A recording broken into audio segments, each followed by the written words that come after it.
বারাকাতুহু।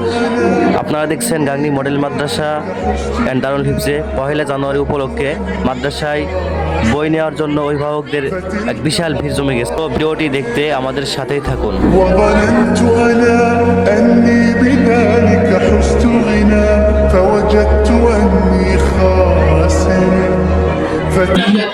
আমি গাংনী মডেল মাদ্রাসা দারুল হিফজের পরিচালক বলছি। আজকে আমাদের হচ্ছে বই উৎসব এবং নতুন ভর্তি এবং হচ্ছে